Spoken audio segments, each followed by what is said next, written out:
एकमात्र ऐसी वीडियो साबित होगी जिसको देखने मात्र से ही अपने एग्जाम में आंसर को एक नैनो सेकंड में क्लिक कर पाएंगे या कर पाएंगी। याद रखिएगा, यह सबसे यूनिक वीडियो है जिसमें केवल लाइन देख लो और आंसर टिक हो जाएगा कि यह किसका, कोई अर्थ निकालने की जरूरत ही नहीं है। तो देखिए, मजा आने वाला है दोस्त। उठाइए एक पेन और कॉपी, अलंकार को आज जड़ से खत्म कर देते हैं मात्र 10 मिनट के अंदर। देखिए, अलंकार से दो क्वेश्चन जो नॉर्मल तौर पर पूछे जाते हैं उसकी परिभाषा से पूछे जाते हैं। पहला क्वेश्चन यही बन जाता है कि यह बता दीजिएगा कि काव्य की शोभा बढ़ाने वाले तत्व को क्या कहते हैं। ऑप्शंस दे देता है छंद, छंद में बहुत सारे ऑप्शंस, रस आ जाएगा, अलंकार आ जाएगा, समास आ जाएगा, संधि आ जाएगा, है ना। तो आइए डाल लीजिएगा अलंकार। अलंकार का अर्थ जान लीजिएगा कि अलंकार यानी अलम धनकार। अलंकार का मतलब होता है, यानी दो शब्दों से यह मिलकर बना है, एक अलम है और एक कार है। यहां अलम का अर्थ होता है आभूषण या गहना। जिस तरीके से मेरे लाल एक स्त्री एक बहन अपने शरीर पर आभूषण को पहनती है और बहुत सुंदर लगती है, उसी तरीके से काव्य जो है, काव्य का आभूषण क्या है? काव्य का आभूषण है अलंकार है। तो स्त्री के लिए उसका आभूषण गहना होता है, इसी तरीके से काव्य का आभूषण होता है क्या? अलंकार होता है। तो अलम का अर्थ होता है आभूषण या गहना। तो मतलब निकल कर आया कि काव्य की शोभा बढ़ाने वाले तत्व को अलंकार कहते हैं। अगर हम परिभाषा को बहुत आसानी से समझें तो अलंकार शब्द यानी अलम और एवं कार से बना हुआ है, जिसका अर्थ आभूषण या विभूषित करने वाला। सिंपल सा है, ये एक परिभाषा आप लिख लीजिएगा जो एग्जाम में बहुत अच्छे से पूछी जाती है। अच्छा, अलंकार आपने देखा होगा बहुत से, आपने अनुप्रास, यमक, श्लेष, है ना, उपमा, रूपक, उत्प्रेक्षा, मानवीकरण, अतिशयोक्ति, बहुत तरह तरह के अलंकार। लेकिन आज तो इतना आसान होने वाला है जैसे आपने हिंदी में कहोगे अरे सर ये तो सबसे यूनिक था, मतलब इससे पहले आपने पढ़ा ही नहीं होगा। तो मैं आपको बताता हूं, मेरी ये वीडियो अलंकार की एक और दोस्तों 7 से 8 मिलियन वाली वीडियो है, आपने देखी होगी।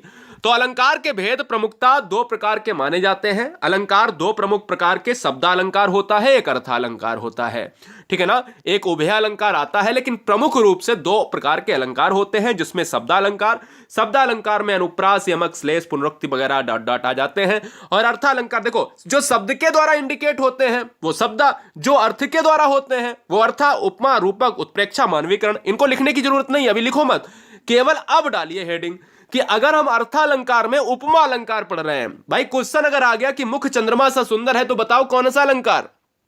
अब बच्चा परेशान, समझो इतना आसान मैं बना दूंगा कि आप एग्जाम में 1 नैनो सेकेंड तो बहुत बड़ी बात है, नैनो से भी छोटा अगर है तो भैया उसमें भी आंसर क्लिक होगा। देखिए, उपमा अलंकार को पढ़ने के लिए बस एक लॉजिक, एक सिंबल याद रखो। जब पंक्ति में योजक चिन्ह आ जाए और उसके बाद सा सी से सम, याद रखिएगा, सा सी से सरिस या सम, सम भी लिख लीजिएगा, सासी से सम, सरिस वगैरह इस तरीके के शब्द देखने को मिल जाएं तो उसमें उपमा अलंकार ठोक दीजिए। मतलब योजक चिन्ह, अब दिमाग में यह डाल लो कि हर योजक चिन्ह वाला उपमा नहीं होगा।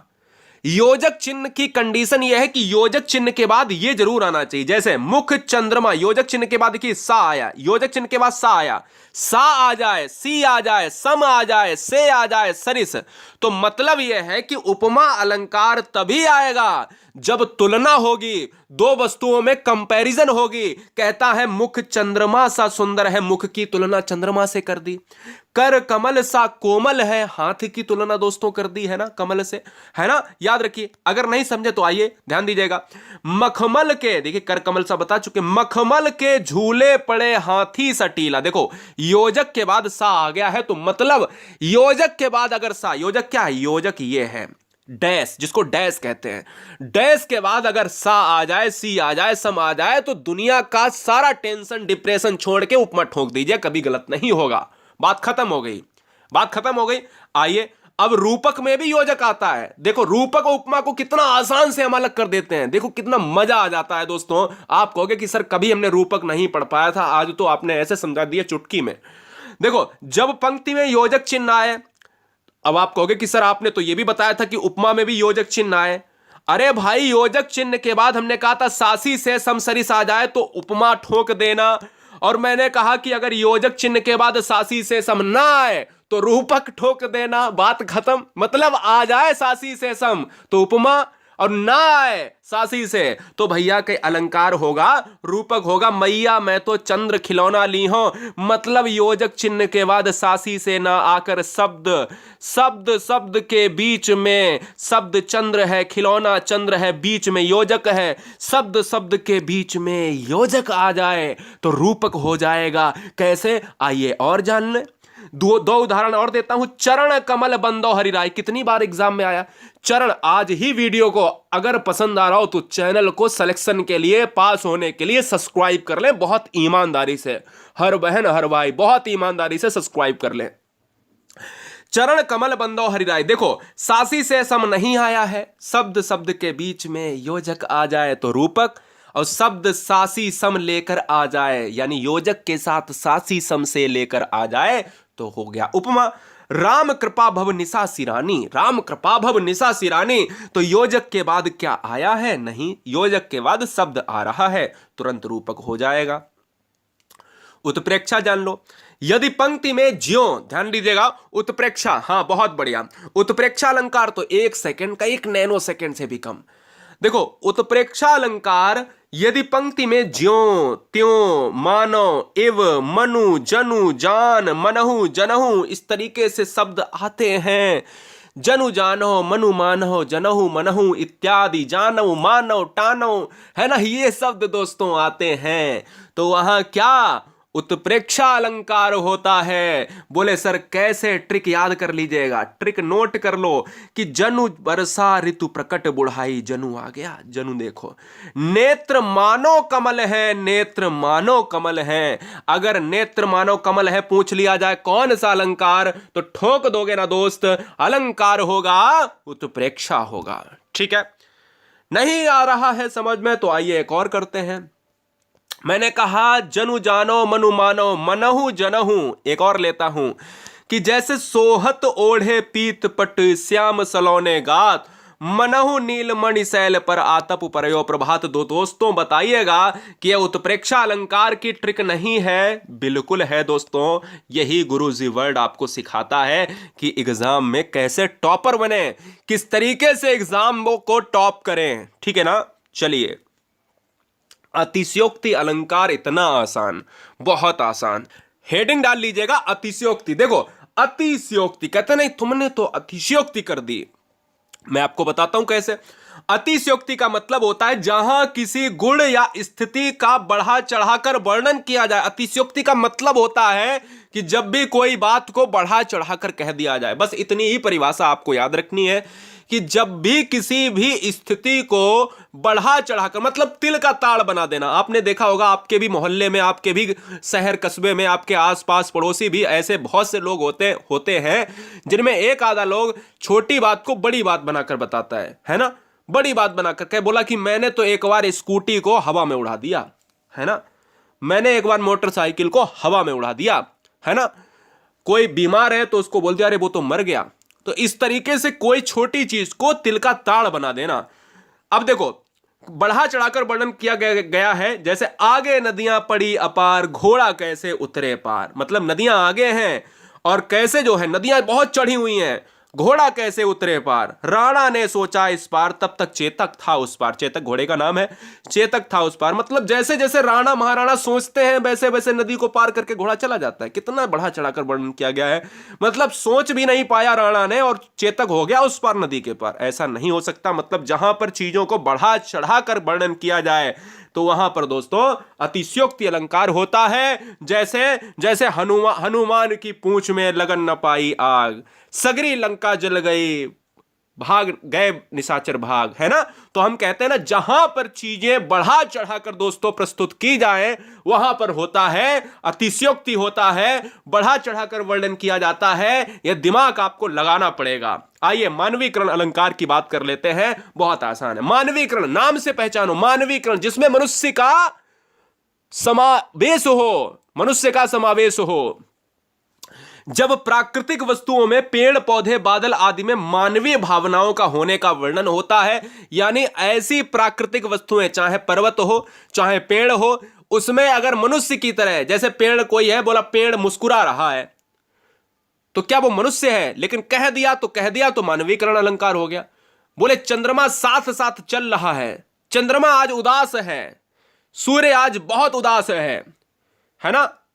तो ये क्या है? ये दोस्तों मनुष्य की तरह अगर कोई भी प्रकृति की वस्तु कार्य करती है तो मानवीकरण होता है। जैसे फूल हंसे कलियां मुस्काई, फूल हंस रहे हैं कलियां मुस्कुरा रही हैं, क्या ऐसा संभव है? नहीं। तो ऐसा जब संभव नहीं है तो मनुष्य मानवीकरण अलंकार होगा, क्योंकि कोई प्राकृतिक वस्तु अगर मनुष्य की तरह कार्य कर रही है तो वहां पर मानवीकरण होगा। सागर के उर पर नाच नाच कर करती लहरें मधुर गान, सागर है उस पर नाच नाच कर, क्या? लहरें मधुर गान, मतलब लहरें नाच भी रही हैं और मधुर गान मतलब वो गाने भी गा रही हैं। ऐसा होता है क्या? नहीं, लेकिन फिर भी कवि कहता है ना, सागर के तट पर, सागर के किनारे नाचती भी हैं लहरें और मधुर गान भी, गाना भी प्रेषित करती हैं, तो मतलब मानवीकरण अलंकार होगा। शब्दालंकार, अभी तक अर्थालंकार हमने पढ़ा, अब शब्दालंकार। तो 3 अलंकार आपको हमेशा याद रखने चाहिए, एक अनुप्रास, एक यमक और एक श्लेष। आइए जान लेते हैं, बहुत आसान है। शब्दालंकार में सबसे पहला पॉइंट आपको याद रखना है कि 3 प्रकार के शब्दालंकार प्रमुख रूप से होते हैं, होते तो ज्यादा हैं लेकिन प्रमुख रूप से होते हैं, ये इंपॉर्टेंट है। सबसे पहला आपको याद रखना है अनुप्रास अलंकार। अनुप्रास अलंकार की एक नॉर्मल सी ट्रिक है कि अनुप्रास, जब कोई वर्ण, ध्यान दो दोस्तों, वर्ण क्या होता है? वर्ण वो होता है जिसके क्या है, जिसको आप ब्रेक नहीं कर सकते, जिसके आप टुकड़े नहीं कर सकते, जिसके आप टुकड़े नहीं कर सकते, जिसको आप तोड़ नहीं सकते। क्या है? जिसको आप तोड़ नहीं सकते दोस्त, वही अनुप्रास है। यानी वर्ण, वही क्या है? वर्ण है। तो वर्ण अगर बार बार आए तो अनुप्रास अलंकार होता है। जैसे चारु चंद्र की चंचल किरणें, तो वर्ण क्या है? चा आ रहा है। मधुर मधुर मुस्कान मनोहर मनुज वेश का उजियाला, मधुर मधुर मुस्कान मनोहर मनुज वेश का उजियाला। मां की आवृत्ति हुई है इस लाइन में, तो आवृत्ति अगर वर्ण की हो रही है तो अनुप्रास होगा। बोलो कॉन्सेप्ट क्लियर है? मैं कहता हूं बिल्कुल क्लियर है। आइए यमक अलंकार को देख ले, बस इसका थोड़ा सा बड़ा वर्जन। मैंने कहा था कि जब वर्ण बार बार आए तो अनुप्रास, अभी दिखाया आपको चा और इधर दिखाया आपको, जैसे रघुपति राघव राजा राम पतित पावन सीताराम, वर्ड आवृत्ति हो रहा। अब यमक में क्या है कि शब्द बार बार आए, एक ही शब्द बार बार आए, एक ही वर्ण बार बार आए तो अनुप्रास, एक ही शब्द बार बार आए तो यमक। कनक कनक ते 100 गुनी, कनक आया है, कनक आया है, अर्थ अलग अलग है। सोना यहां पर, यहां दतूरा है। ऐसे ही यहां पर देखिए, काली घटा का घमंड घटा, काली घटा का घमंड घटा, 2 वर्ण आए हैं, 2 शब्द आए हैं। तो घटा शब्द अलग है, घटा शब्द एक ही है या अलग है? तो मैं कहता हूं एक ही शब्द है, इसके अर्थ अलग अलग है। तो शब्द एक ही है, अर्थ अलग अलग है, तो भैया शब्द के लिए यमक याद रखो, अर्थ के लिए यमक याद रखो, और वर्ण के लिए दोस्तों, वर्ण के लिए आपको अनुप्रास याद रखो।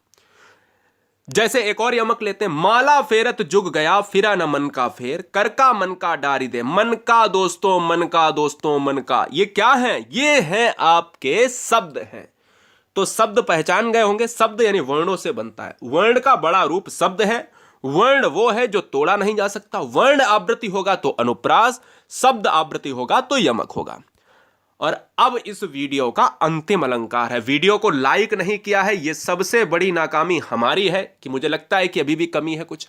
आप सभी का एग्जाम बहुत अच्छा होगा। सभी बच्चे वीडियो को लाइक कर लें और चैनल को ईमानदारी के साथ सिलेक्शन के लिए, पास होने के लिए आज ही सब्सक्राइब करें ताल ठोक कर। सारा मटेरियल प्लेलिस्ट में मैं फ्री और निःशुल्क पढ़ा रहा हूं। सभी बच्चे नोट्स को तैयार कर लें। श्लेष अलंकार क्या है? श्लेष अलंकार का मतलब होता है कि शब्द तो एक होगा। अभी तो शब्द क्या है? शब्द बार बार आ रहा था, शब्द के अर्थ भी अलग अलग थे। शब्द तो एक होगा, लेकिन हो सकता है एक ही शब्द के कई अर्थ हों। जैसे रहीमन पानी राखिए बिन पानी सब सून, पानी गए न उबरे मोती मानुष शून, मोती मानुष शून। तो यहां पर क्या है, शब्द की बात अगर मैं कर लेता हूं, जैसे पानी का पहला अर्थ मनुष्य के संदर्भ में है, जिसका मतलब विनम्रता है। रहीम जी कह रहे हैं कि मनुष्य हमेशा विनम्रता, यानी जो पानी है विनम्र होना चाहिए। और पानी का दूसरा अर्थ होता है आभा या तेज या चमक से है, ठीक है ना। तो याद रखिएगा, जिसके बिना मोती का कोई मूल्य नहीं है। तो यहां पर एक ही शब्द पानी, उसके अलग अलग अर्थ को दर्शाया गया है। शब्द एक ही है लेकिन उसके अर्थ जो है, एक शब्द के अर्थ को कई तरीके से डिस्क्राइब किया गया है।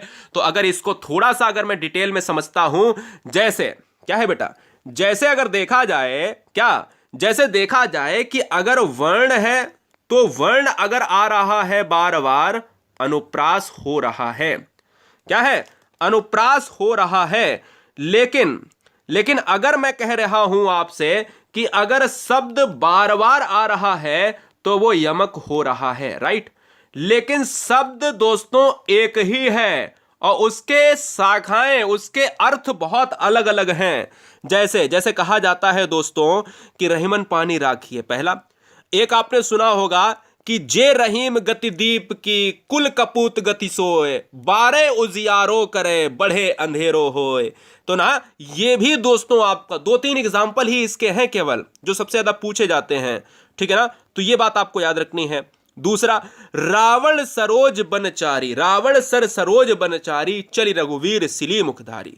ये दोस्तों क्या है, ये भी आपका क्या होता है, श्लेष का होता है। श्लेष का मतलब होता है चिपका होना, यानी जब अर्थ जो है, जब शब्द के एक ही अर्थ